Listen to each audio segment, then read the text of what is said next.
Polemik UMP DKI, Anies disebut akan revisi lagi, ditulis oleh tim redaksi jurnal dari berbagai sumber.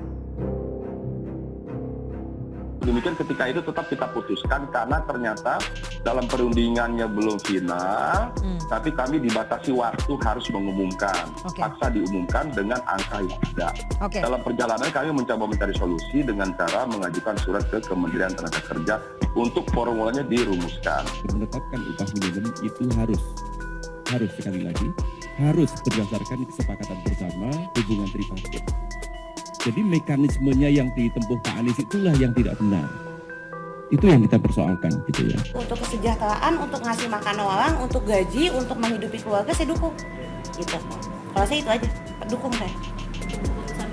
Dukung keputusan Pak Anies. Karena untuk kesejahteraan kita bukannya untuk bangun gedung, bukan untuk bikin jalan, enggak, kita buat ngasih makan orang kok. Gitu. Sekretaris Komisi B DPRD DKI Jakarta, Pendapatan Sinaga menyebut kenaikan upah minimum provinsi atau UMP Jakarta 2022 oleh Gubernur Anies Baswedan akan kembali direvisi.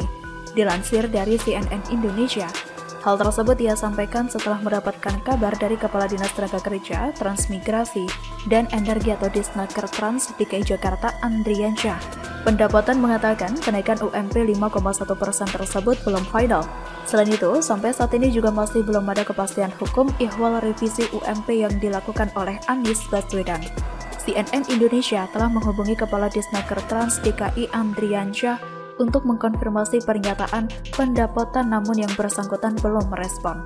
Menurut pendapatan, langkah Anies yang tiba-tiba merevisi UMP hanya memicu kegaduhan di tengah masyarakat. Kebijakan itu pun disebutnya tidak memiliki dasar hukum yang jelas. Ia menilai kenaikan UMP yang ditetapkan secara sepihak oleh Anies belum tentu dapat disanggupi oleh seluruh pengusaha di Jakarta. Alasannya tidak semua pengusaha punya kemampuan finansial yang baik, dan dasar pergub tersebut kan buat semua tenaga kerja. Lebih lanjut, pendapatan menyatakan Komisi B DPRD DKI Jakarta akan segera memanggil para pihak terkait termasuk Disnaker Trans DKI untuk menjelaskan revisi UMP yang menimbulkan kegaduhan tersebut. Pemanggilan dilakukan agar kepercayaan antara buruh dan pengusaha biar kembali terjalin dengan baik, sekaligus untuk menanyakan kepastian hukum terkait revisi UMP. Gubernur Anies sebelumnya merevisi kenaikan UMP DKI 2021 menjadi 5,1% atau setara dengan Rp225.000. Sebelumnya, Anies menetapkan kenaikan UMP 2022 hanya sebesar Rp37.000. Dengan revisi itu, UMP DKI Jakarta berada di posisi 4,64 juta. Dalam keterangan tertulis pada Sabtu 18 Desember, Anies menyebut keputusan ini mempertimbangkan sentimen positif dari sejumlah kajian. Salah satunya yakni kajian Bank Indonesia atau BI yang menyatakan proyeksi pertumbuhan ekonomi Indonesia pada tahun 2022 mencapai 4,7% hingga 5,5%. Keputusan Anies kemudian diprotes oleh Asosiasi Pengusaha Indonesia atau APindo DKI Jakarta. Mereka menyatakan akan menggugat Anies ke Pengadilan Tata Usaha Negara atau PT-UN. Menurut Wakil Ketua DPP APindo Jakarta Nurjaman, hal itu dilakukan karena kebijakan Anies berpotensi menyalahi aturan, dalam hal ini Peraturan Pemerintah atau PP Nomor 36 Tahun 2021 tentang pengupahan. Ini yang menarik, Sekretaris Jenderal Kementerian Ketenagakerjaan Anwar Sanusi mengatakan, kepala daerah yang menetapkan UMP di luar ketentuan PP Nomor 36 Tahun 2021 akan dikenai sanksi sesuai dengan Undang-Undang Nomor 23 Tahun 2014 tentang pemerintahan daerah. Bisa berupa teguran tertulis, pemberhentian sementara, dan pemberhentian permanen. Menteri Dalam Negeri sudah menyampaikan surat kepada para gubernur terkait dengan penetapan upah minimum. Dalam surat itu juga disampaikan sanksi kepada gubernur yang tidak memenuhi kebijakan pengupahan. Sudah dikatakan berkali-kali, Anies itu tidak suka ambil pusing. Dia dengan mudahnya menabrak aturan lalu lari. Sisanya biar pihak lain yang bereskan. Itulah pintarnya dia.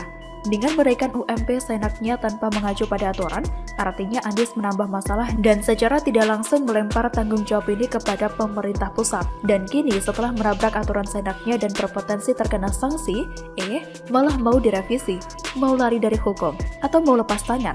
Apakah ini yang dimaksud dengan pemikiran nothing tulus? Toh, Anies tahun depan sudah turun dari jabatannya. Jadi masalah apapun di kemudian hari bukan jadi tanggung jawabnya lagi. Dan gubernur selanjutnya yang akan membereskan masalah itu.